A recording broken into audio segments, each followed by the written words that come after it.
cómo tratar con las heridas del corazón. Ese es nuestro tema. Las heridas del corazón. Esta es la verdad de Dios, la plomada. ¿Cómo construimos nuestra vida? Un muro torcido, un muro no a plomo como el Señor quería que lo hiciéramos. Y es por eso que lamentablemente vivimos situaciones en nuestra vida que nos llevan a estar en esta posición. Nos llevan a estar solos, tristes, porque ¿cómo cree usted que está esta persona aquí? ¿Sí? Si este muro cae, ¿para dónde va a caer? Va a caer encima de él. Y es allí como a veces nosotros como cristianos, o yo como pastor muchas veces hablo con personas y les advierto y les digo, mira, amigo, la Biblia es muy clara. La persona que peca va a morir. Porque eso enseña la Biblia. El alma que peca va a morir. Es que usted es muy exagerado, pastor. Y bueno, uno no le desea mal a nadie, pero eso es lo que enseña la Biblia. También la Biblia dice, todo lo que el hombre siembra, eso cosecha. Si yo siembro mentira, ¿qué voy a cosechar?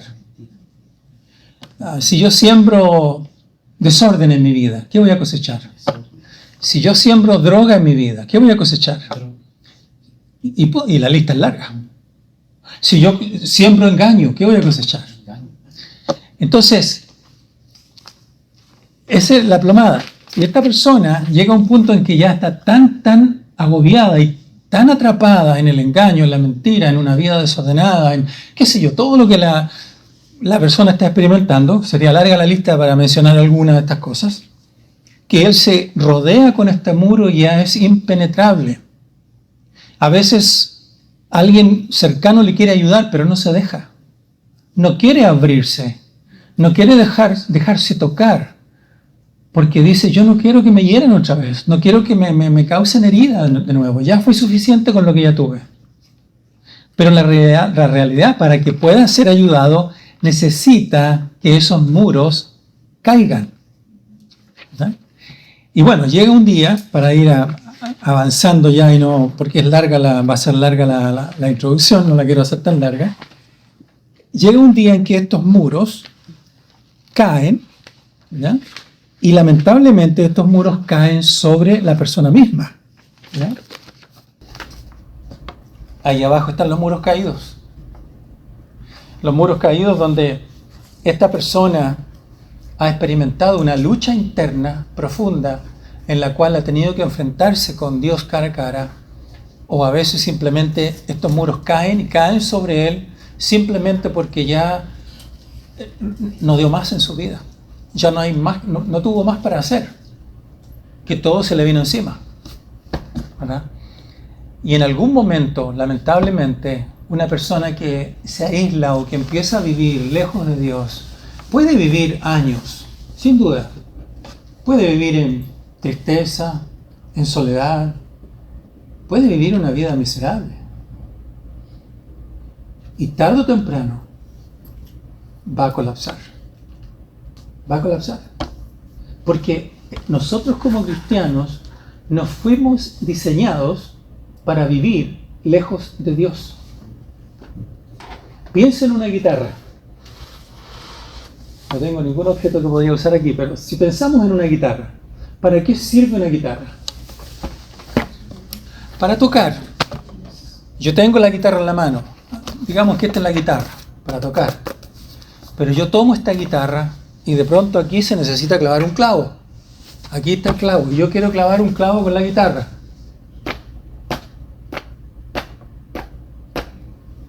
¿Qué piensan de mí?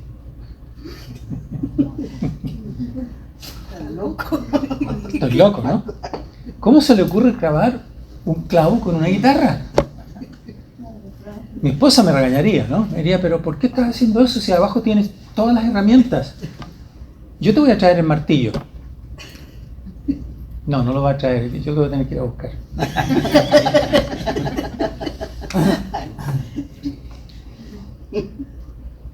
Es una analogía que nos hace ver qué absurdo es cómo vivimos. ¿Cómo vive la sociedad? La sociedad vive clavando un clavo con una guitarra. Y no funciona. Créame, no funciona. Y no va a funcionar. Porque Dios no nos diseñó así. Entonces ya hemos visto hasta esta parte cuál es la solución para esto. Dijimos que Dios tiene que construir un fundamento sólido. Y ese fundamento sólido se llama la piedra angular. ¿Quién es la piedra angular? Es Jesucristo.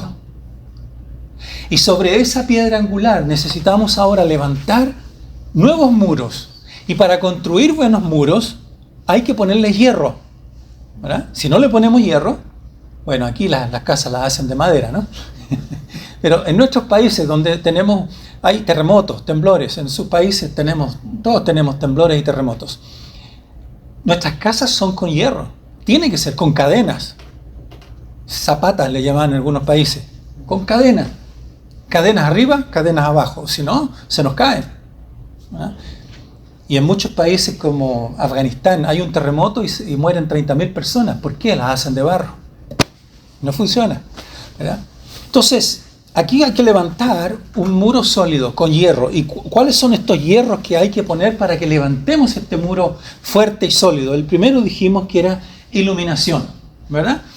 Necesitamos que el Señor abra nuestros ojos para que nosotros podamos ver quiénes somos nosotros, cuál es nuestra realidad.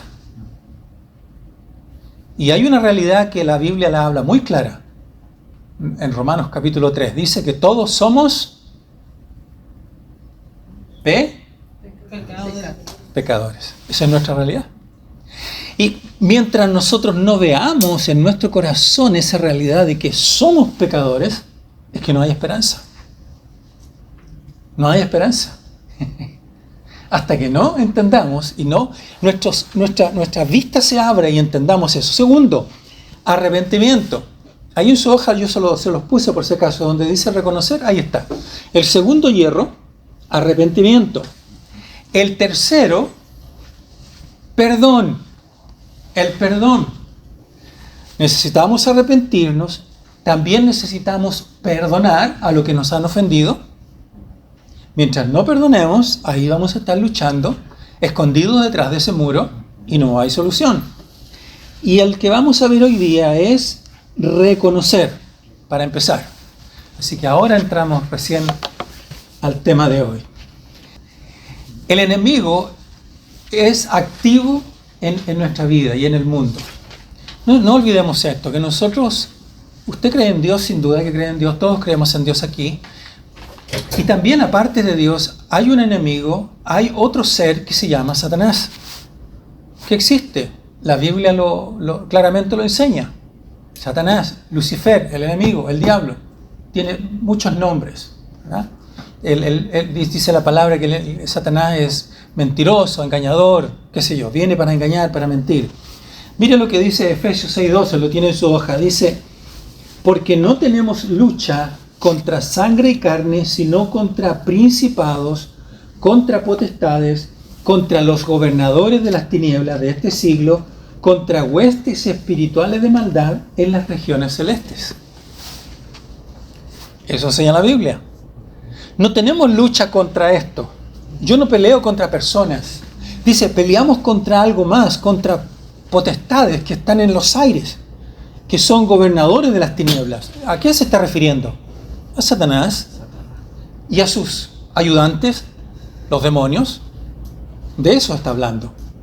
Entonces, este capítulo, esta sección nos quiere ayudar a que nosotros podamos aprender a reconocer las estrategias del enemigo para desbaratar sus estrategias, sus operaciones. ¿Eh? Y el Señor quiere que nosotros aprendamos a reconocerlo. Y necesitamos aprender eso. ¿Verdad? Y ahora hay 4 aspectos en la vida de nosotros que debemos considerar. Número 1, ahí en su cuadrito lo puede ver, tenemos una lucha contra el enemigo, Satanás, sus demonios. Número 1. Pero no solamente nuestra lucha es contra Satanás, también tenemos una lucha contra nuestro pecado. ¿Verdad? Porque uno puede decir, oh, es que Satanás me tentó. No, el Satanás no le tentó, es que todos ustedes cometió ese pecado, ¿no? También tenemos la carne, la lucha, los deseos de la carne, ya vamos a hablar de eso. Esto es solamente una mención. Y también tenemos las heridas, que ya hemos hablado de eso, ¿no? Entonces, ¿qué hacemos con el pecado? Necesitamos reconocer el pecado y pedirle perdón al Señor por nuestro pecado. Las heridas, ¿qué hacemos con las heridas? ¿Pedimos perdón? No, por las heridas necesitamos la sanidad de Dios en nuestro corazón, que Él cure nuestras heridas.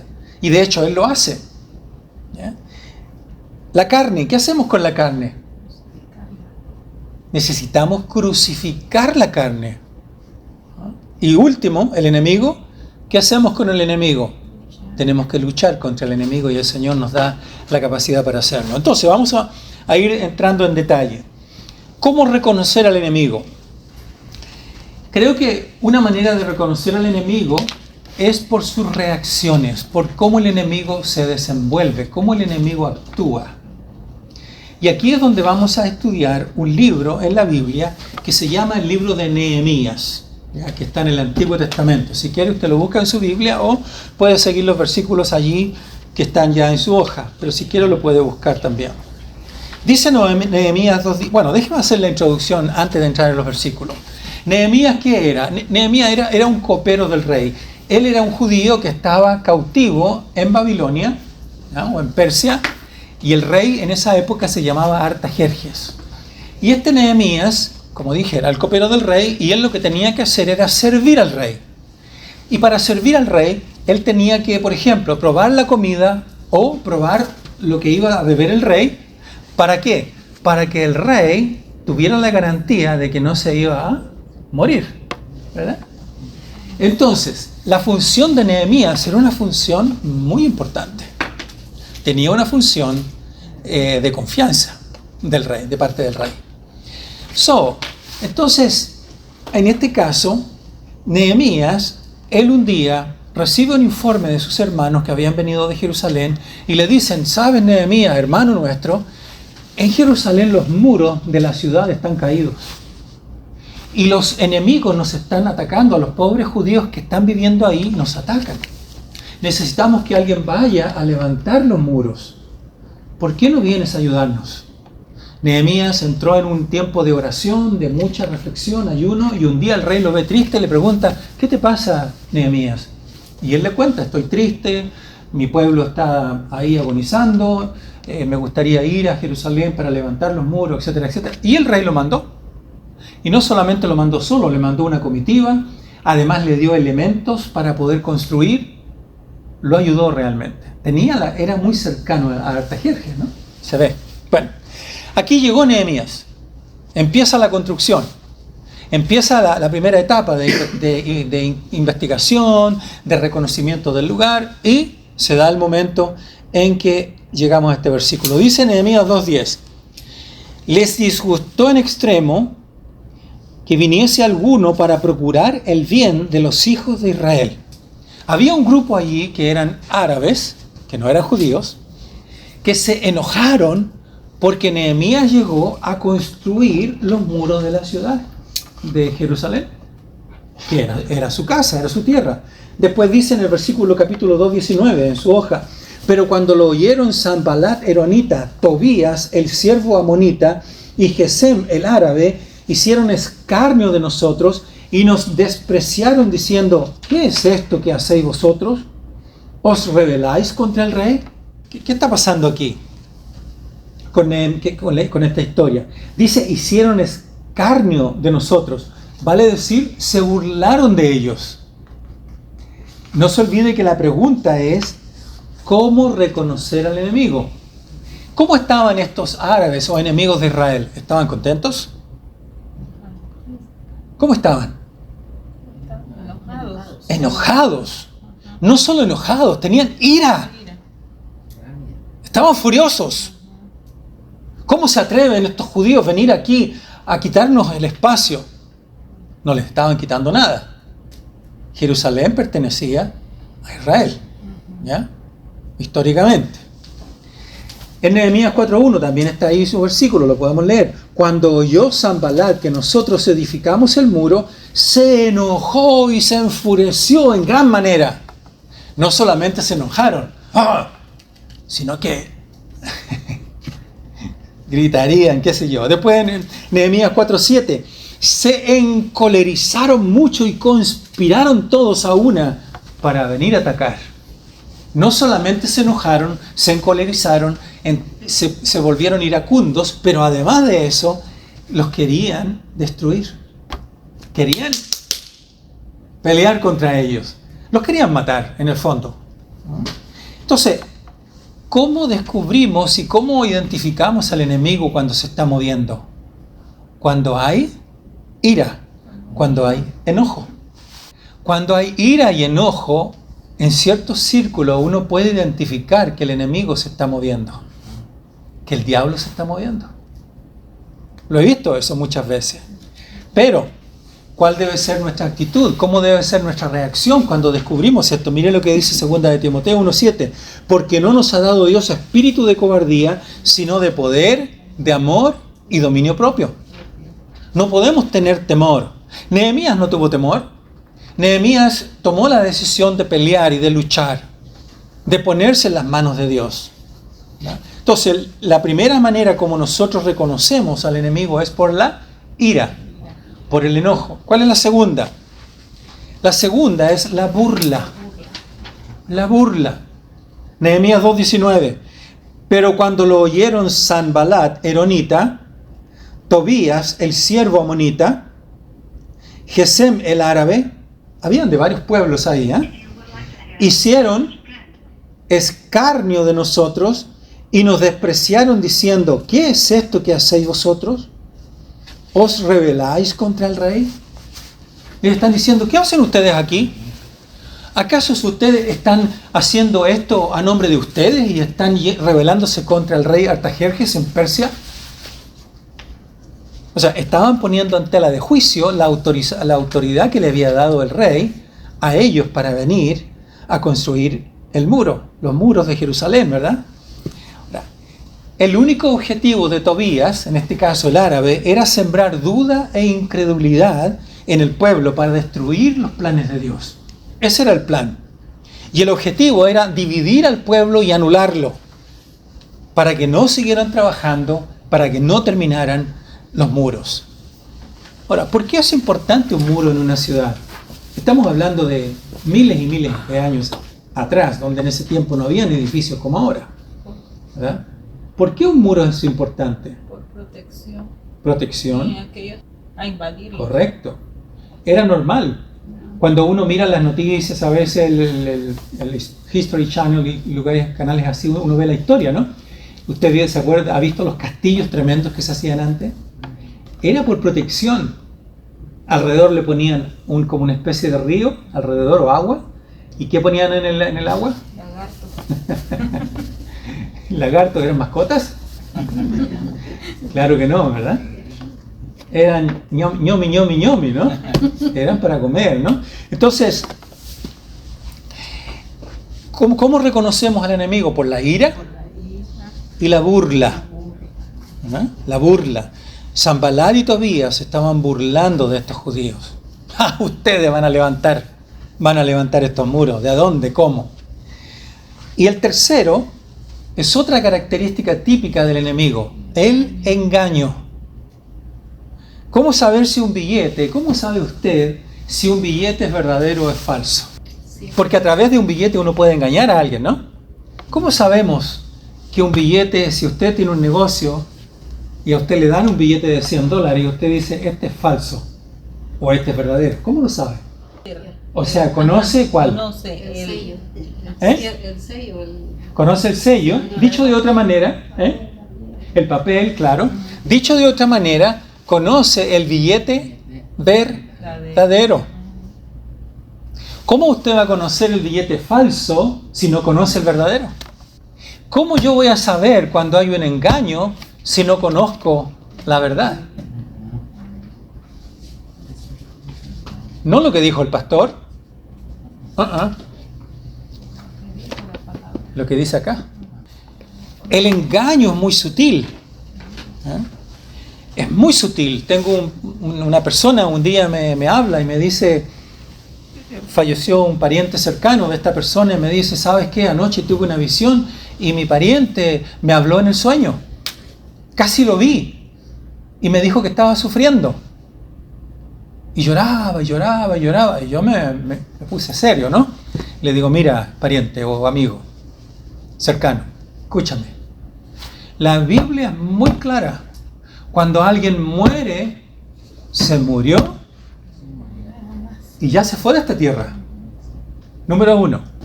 Una persona que va a un cajón y va a la tierra, ahí terminó. Se acabó. ¿Verdad? Ya, pero ¿qué pasa con el alma? Bueno, la Escritura dice y la Biblia enseña que el alma tiene dos opciones. O va a la presencia de Dios o va a un lugar de tormento. Y Jesús lo dijo claramente cuando Él contó una historia. Él contó esta historia, dijo, había una vez un rico y el rico comía manjares y disfrutaba la vida y lo pasaba bien. Y había también un mendigo, dice Jesús. Y ese mendigo estaba ahí a la puerta del rico, del millonario. Él, lo único, ni siquiera comía, dice, deseaba comer incluso las migas que caían de la mesa. Eso es lo que él deseaba comer. Y un día murió el rico y casi al mismo tiempo, muy cercano, muere el pobre, Lázaro. A propósito, el rico ni siquiera nombre le dio Jesús, pero al pobre sí le dio nombre, Lázaro. Y dice que un día el rico reacciona en un lugar de tormento y ve a la distancia que está Lázaro y le dice, y le grita, Lázaro, yo me imagino quizás hasta mandándolo, ¿no? Mandoneándolo, porque acostumbrado a mandar gente, ¿no? Un ricachón, un hombre con dinero, y le dice, Lázaro, ven acá y dame un poco de agua para que mojes la lengua, porque aquí me estoy muriendo y tengo tanta sed. ¿Puede imaginar el lugar donde estaba ese hombre? Y ahí aparece en escena, en la historia, Abraham. ¿Quién es Abraham? Abraham es el padre de la fe. Abraham era una autoridad máxima para los judíos. Entonces Jesús usa esta analogía para mostrar que ahí hay un hombre importante, ¿no? De la fe, digamos.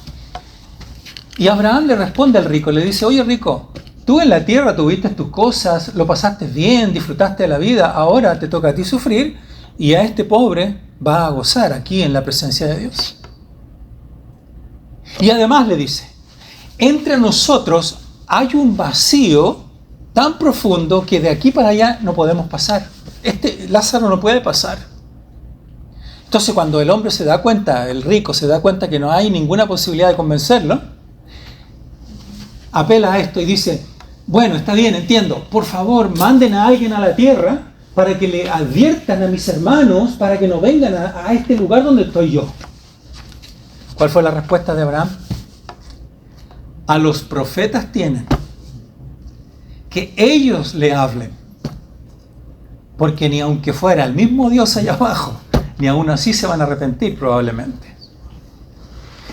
Y esa es la realidad. El corazón a veces es tan duro y necesitamos que el Señor nos haga entender y ver el engaño en el cual a veces hemos estado viviendo, ¿no? Que Él abra nuestro entendimiento. Miren lo que dice Nehemías 6:14. Acuérdate, Dios mío, de Tobías y Sanbalat, conforme a estas cosas que hicieron también. Acuérdate de Noadías, profetiza, y de los otros profetas que procuraron infundirme miedo. Aquí había una profetisa, una mujer, ¿no? Noadías, profetisa, que era engañosa, que estaba profetizando con engaño. Con engaño. ¿Para qué? Para infundirle miedo a Nehemías. ¿Ya? A ver si se acuerdan. Entonces, ¿cómo reconocemos al enemigo? Número 1, ¿cuál era? La ira. La ira. El 2, burla. Y el 3, engaño. Y vamos al cuarto, y vamos a leer rápidamente el texto, está ahí en su hoja. Dice, antes de esto, el sacerdote Eliasib, siendo jefe de la cámara de la casa de nuestro Dios, había emparentado con Tobías, y le había hecho una gran cámara en la cual guardaban antes las ofrendas, el incienso, los utensilios, el diezmo del grano, el vino del aceite, que estaba mandado dar a los levitas. a los cantores y a los porteros y la ofrenda de los sacerdotes. Mas a todo esto yo no estaba en Jerusalén, porque en el año 32 de Artajerjes, rey de Babilonia, fui al rey y al cabo de algunos días pedí permiso al rey para volver a Jerusalén. Y entonces supe del mal que había hecho Eliasib por consideración a Tobías, haciendo para él una cámara en los atrios de la casa de Dios. Y me dolió en gran manera, y arrojé todos los muebles de la casa de Tobías fuera de la cámara, y dije que limpiase las cámaras, e hice volver allí los utensilios de la casa de Dios, las ofrendas y el incienso. ¿Qué pasó aquí? Nehemías era como una especie de gobernador allí. Él tiene que volver a Babilonia. Estamos hablando de 500 millas, 600 millas más o menos. En esos años eran semanas de viaje, más de un par de semanas, tal vez un mes, no sé el tiempo. Y él estaba fuera. Entonces quedaron algunos a cargo allí, pero no lo respetaron mucho. ¿Y qué hizo este Tobías el árabe? Se alió con este Eliasib, el sacerdote. Aparentemente se dice ahí que se hicieron parientes. ¿Ya? Se creó un parentesco entre ellos. ¿Y qué hizo Eliasib? Permitió que él viviera en la casa de Dios o en el templo, ¿verdad? Por decirlo así, en la que dice ahí la casa de nuestro Dios. Un lugar que se usaba para los levitas, un lugar para guardar los diezmos, las ofrendas, los utensilios que se usaban, los inciensos, que eran para el templo. Vale decir que era un lugar sagrado. Es como si de pronto en esta iglesia se decide que Juan González, por decir, le vamos a dar un cuarto aquí en la iglesia para que venga a vivir y a ocupar este lugar. La iglesia no está diseñada para habitaciones, ¿no? Este es un lugar para darle servicio a Dios, ¿no? A la obra de Dios. Quizás, ¿verdad? Es más o menos la idea, ¿no? Entonces, ¿qué hace Nehemías? Cuando él llega, él se molesta mucho. ¿Y qué hizo? Tomó todas las pertenencias de este Tobías. Esto suena radical, ¿no? Pero tomó todas las pertenencias de Tobías y se las dejó, las echó fuera.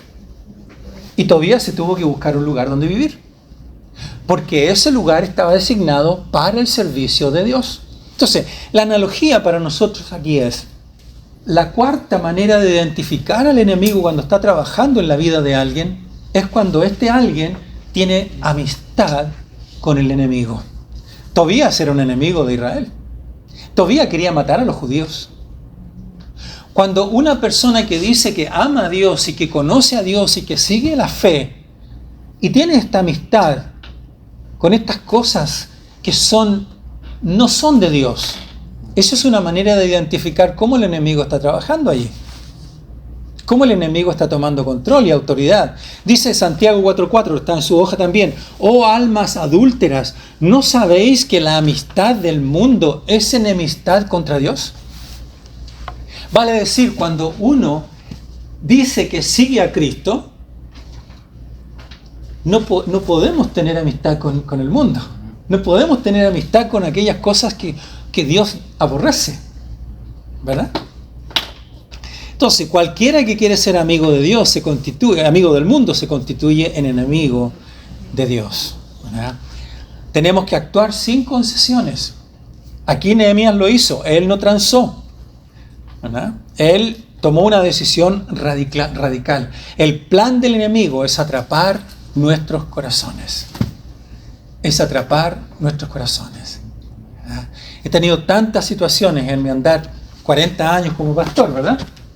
Tantas personas ayudándoles a salir de donde estaban. Personas que estaban en el alcohol, salieron y apareció un amigo. Vamos, no te va a hacer nada, una copita. Volvió atrás. Droga, la misma cosa. ¿Qué le hace? Sí, poquito. Volvieron atrás. Y así podía nombrar otras cosas, ¿verdad? Podía nombrar otras cosas. Ahora, necesitamos el discernimiento para identificar cómo el enemigo está trabajando en nuestras vidas. Si hay amistad con el mundo, demasiada amistad con el mundo. Recuerdo una vez un diácono americano en una iglesia que conozco, donde yo trabajé un tiempito. Una vez él dijo: ¿sabes cuál es el problema de esta persona? que llevaba años en la iglesia, mucho mundo, demasiada amistad con el mundo. Parece que el hombre sabía, ¿no? Como a los meses desapareció de la iglesia. Hasta el día de hoy se alejó de Dios. Demasiada amistad con el mundo. Tarde o temprano, el mundo tira. Uno tiene que tomar decisiones radicales. No hay otra. Ese es el mensaje que Cristo predicó. Cristo predicó ese mensaje. O es blanco o es negro. No hay grises en el camino de Dios, ¿verdad? Entonces, debemos ubicar el pecado en nuestra vida. Entonces, en esencia, ¿qué es el pecado? El pecado en esencia es una actitud de independencia. Es decir, yo voy a vivir según mi voluntad y voy a vivir como yo quiero y no me voy a sujetar a nadie. Yo sé lo que es ser un cristiano. Yo voy a vivir a mi manera, como cantaba Frank Sinatra. A mi manera. Y así no funciona. Lastimosamente el pecado tiene sus efectos. ¿Qué hace en nosotros? El pecado destruye nuestra relación espiritual con Dios. Se pierde la comunión con los hermanos. Dios nos ha llamado a que seamos parte de una comunidad cristiana donde puedo tener contacto con mis hermanos y hermanas, donde puedo tener amistad con hermanos, donde me puedo apoyar en otros, donde otros pueden orar por mí, donde otros pueden a veces darme una palabra de ánimo, donde yo puedo dar una palabra de ánimo también a otros. Pero cuando el pecado está tomando control, de pronto esta unidad se va separando. Y siempre yo uso esta ilustración. Si usted tiene un brasero, en nuestros países usamos los braseros para calentar el agua y cosas así. El brasero tiene muchos carbones, ¿no? Y cuando se prende y se enciende el carbón, es potente. Puede hacer hervir el agua, ¿no? En una olla. Saque usted una brasa, no con la mano, con algo, ¿no? Sacamos un carbón y lo ponemos a un lado. ¿Cuál de los dos se va a apagar primero? Es obvio, ¿no? Al que saqué se va a apagar primero, porque está solo, porque se apartó. ¿Eh? Entonces, se pierde la comunión con los hermanos y se pierde la relación con Dios. Vale decir que no hay fruto, no hay oración, no hay intimidad con Dios. Y por supuesto se produce al mismo tiempo una atadura espiritual, porque el enemigo de alguna manera va tomando control en la vida de esta persona. ¿Cuál es la solución? La solución es que hay que pelear contra el pecado. Agarrarnos de Jesús, tomarnos de Cristo y pelear contra el enemigo. ¿Y cómo peleamos contra el enemigo y cómo partimos? ¿Dónde comenzamos? Con arrepentimiento. Arrepintiéndonos. ¿Qué de las heridas? Porque hemos hablado ya del pecado, las heridas.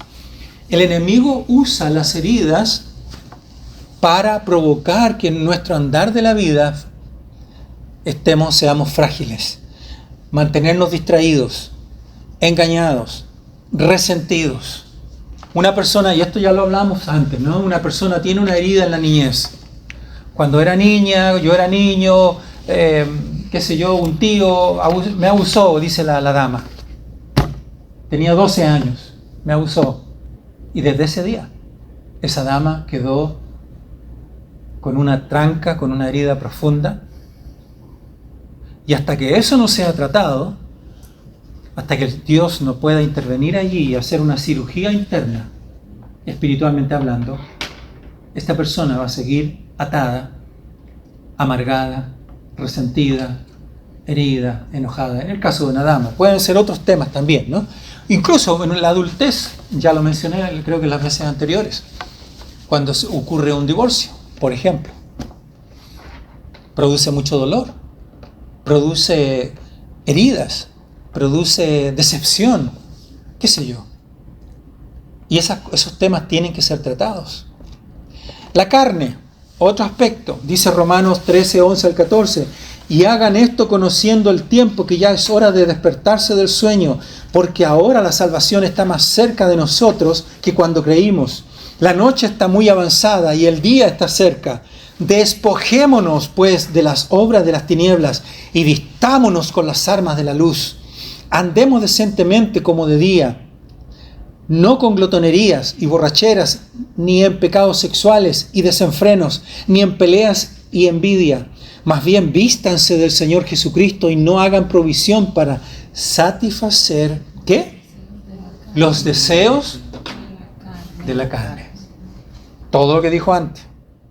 Más claro que eso, ¿puede ser la Biblia o no? ¿Se entiende? Está claro, ¿no? Él nos llama a morir a los deseos de la carne. Entonces, lo primero es reconocer cómo se mueve el enemigo. Y el segundo aspecto es, cuando ya hemos reconocido, ok, el enemigo está actuando en esto, en la ira, en la burla, ¿verdad? En el engaño, en la amistad con el mundo. El segundo aspecto o el segundo hierro que vamos a poner, y ahí está en su dibujo, ahí lo tiene, es renunciar. Ya lo identificamos. Ya sabemos que eso está alrededor de nuestra vida, o ya sabemos que está por ahí. ¿Qué hacemos con eso?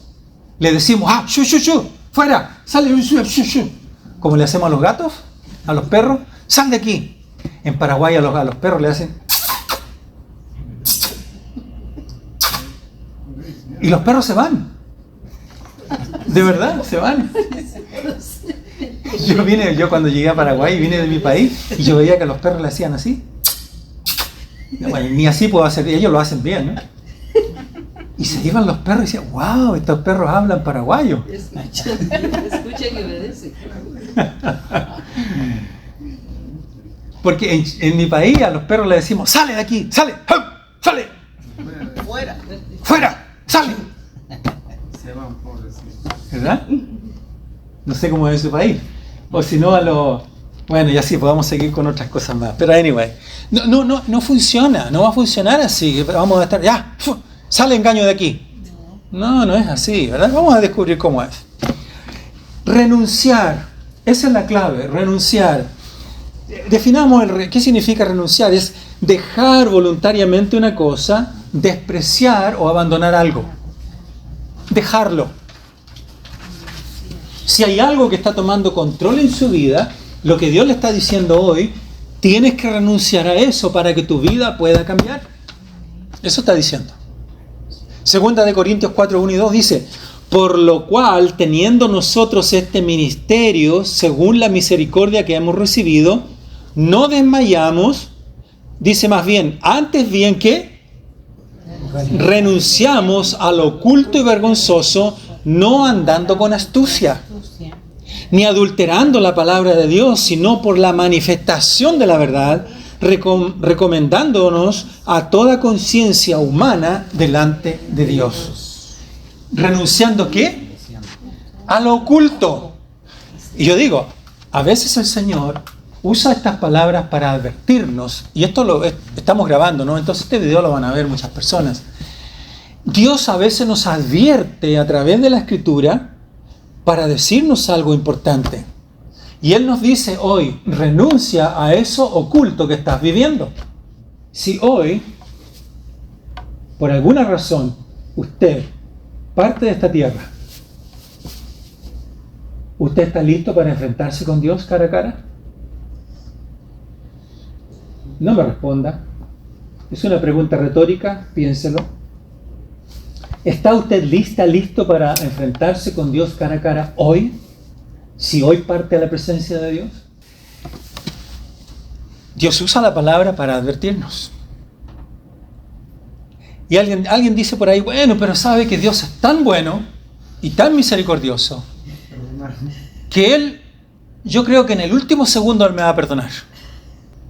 Déjeme decirle que de acuerdo a la Escritura, no es así. Usted habrá escuchado cosas por ahí, yo no sé lo que usted habrá escuchado, pero la Biblia no enseña eso. No enseña eso. No está en la Escritura. La palabra es muy clara. El alma que pecare, morirá. La paga del pecado es muerte. Pero, mire qué hermoso. Mas el regalo de Dios es vida eterna en Cristo Jesús para aquel que se arrepiente y le entrega su vida a Jesús. Y si yo le pregunto, ¿y qué pasa si usted se muere hoy? ¿Qué me va a responder? Tengo Tengo a Jesús. Le entregué mi vida a Jesús. Soy salvo. Gloria a Dios por eso. Pero ¿y si todavía usted no le entregó su vida a Jesús? Está en peligro. Está en peligro. Entonces, ¿qué hizo Nehemías? Nehemías, acá en esta historia, en esto es lo que hemos venido viendo, él esperó en Dios. Cuando Nehemías se enteró del estado en que estaba Jerusalén, ¿qué hizo él? Él fue allá a ayudar a su pueblo. Oró y puso guardas contra el enemigo. Y cuando Semaías fue contratado para convencer a Nehemías de ir al templo porque quería que hablara con los enemigos, cosa que los enemigos estaban planeando para en el templo, lo querían matar, ese era el plan, lo querían sacar de ahí para llevarlo a otro lugar para liquidarlo. Él entendió que ahí había una trampa, ¿no es cierto? Y durante la crisis, durante ese momento, él confió en Dios.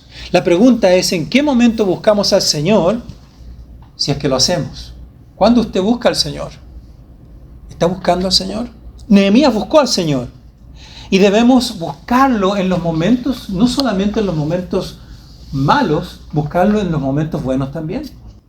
Nehemías siguió adelante confiando en el temor de Dios.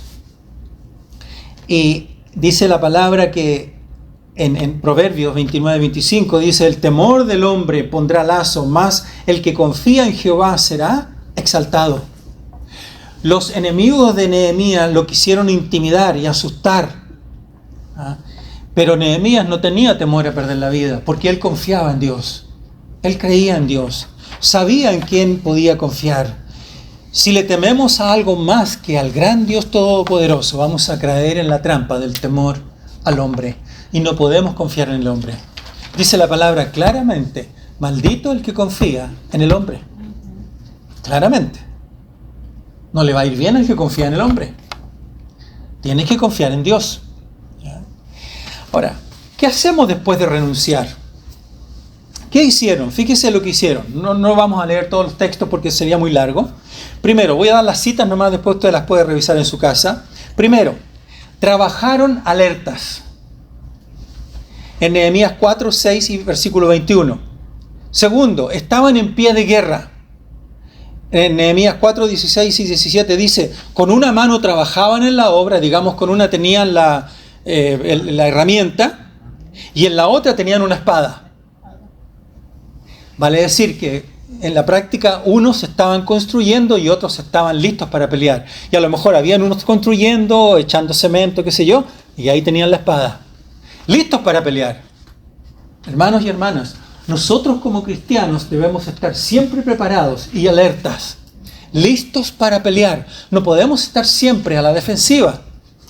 Necesitamos a veces ir al ataque contra las artimañas, contra las trampas del enemigo, ¿verdad? Es muy importante. ¿Qué nos dice 2 de Corintios 10, 3 al 5? Pues aunque andamos en la carne, no militamos según la carne. Porque las armas de nuestra milicia no son carnales, sino poderosas en Dios para la destrucción de fortalezas, derribando argumentos y toda altivez que se levanta contra el conocimiento de Dios y llevando cautivo todo pensamiento a la obediencia de Cristo. El Señor nos llama a renunciar. Y el Señor nos dice que nosotros no vivimos según la carne. No debemos vivir según la carne. ¿Qué nos dice la carne? Pongamos ejemplos. El domingo es el día del Señor. Claramente la Escritura lo ha establecido. El día de descanso es uno a la semana. Dios lo estableció desde el Génesis, ¿verdad? ¿Qué dice la carne? Ay, pero quiero descansar. Ay, la almohada está tan rica. La sábana está calentita. Y créame, el Señor bendice. Algunos dicen: ¿por qué Dios no me bendice? ¿Por qué Dios no me bendice? Y es como, yo lo he ya usado esta ilustración antes. Digamos, hay leyes. La ley de la gravedad. Ustedes ya la conocen, ¿no? La ley de la gravedad. La ley de la gravedad dice que si yo suelto este lápiz, virome, pluma, como sea que usted le llame en su país, Si yo lo suelto, flota, ¿verdad? ¿Va a flotar? ¿Por qué no flota? Por la ley de la gravedad. Es una ley subjetiva. Si para usted flota, para usted no flota. ¿Es así? Es una ley absoluta. Absoluta. Significa que si yo lo suelto, va a caer. Veamos si es cierto. Cayó. Se cumplió la ley de la gravedad. Las verdades de Dios, cuando Dios dice, el alma que peca va a morir, ¿eso es subjetivo o es absoluto? Es absoluto. ¿Los 10 mandamientos son subjetivos o son absolutos? Honra a tu padre y a tu madre para que vivas largos días. Ups. Mi madre me abandonó a los 2 años. Yo tenía 2. Pero como soy cristiano, amo al Señor, yo la cuidé hasta que murió. La enterré. La fui a enterrar a mi país. Es absoluta. No matarás. No adulterarás. No codiciarás. Etcétera. Podemos nombrar todos los 10 mandamientos. Es absoluto. Entonces, hermanos y hermanas, cuando nosotros estamos en este tema, ¿no es cierto?, hablando de esto, no militamos según la carne, ahí decimos, no debemos dejarnos guiar por la carne, estamos diciendo que el Señor nos está llamando a que en algún punto tenemos que hacer decisiones. O vamos a seguir en la carne, el camino de la carne, o realmente vamos a seguir el camino de Dios, el camino que lleva a la vida eterna. Lastimosamente, y la Biblia lo enseña, hay 2 caminos. Uno ancho, por donde todo el mundo va. Pero pastor, si van todos por ahí, yo me voy por ahí. Pero ese camino lleva a la perdición. Y hay un camino angosto, que van 3. Pero pastor, si van 3 nomás. Bueno, el camino ancho es como un estadio lleno. Pero no necesariamente, bueno, no el estadio, digo el camino. Ese camino, dice la Escritura, que lleva a la perdición. O sea, Nehemías fue intimidado de múltiples maneras. Lo amenazaron de muerte. Se burlaron de él. Le dijeron que estaba haciendo puras tonteras. Que cómo él se atrevía a hacer eso. Lo acusaron con Artajerjes, con el rey. ¿Qué no hicieron? Lo amenazaron. Pero él permaneció fiel. Dios mío, recuerda las intrigas de Sanbalat y Tobías. Señor, yo confío en ti. Yo creo en ti. Y ese es el llamado que Dios nos hace a todos nosotros. Que confiemos en Dios. Confía en el Señor. No hay nada mejor que confiar en Él. Vale la pena. Créeme. Vale la pena. Oremos. Padre, te damos gracias por tu palabra en esta noche.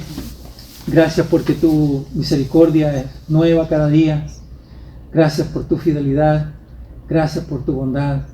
Señor, ayúdanos para que cada día podamos vivir de acuerdo a tu voluntad y de acuerdo a tu verdad, oh Señor. Que esta plomada que hemos venido hablando pueda ser la plomada tuya, la que alinee nuestra vida contigo, Señor, y que no vivamos de acuerdo a nuestra forma o a nuestra manera de creer, sino que podamos vivir de acuerdo a como tú crees que debemos vivir, Señor.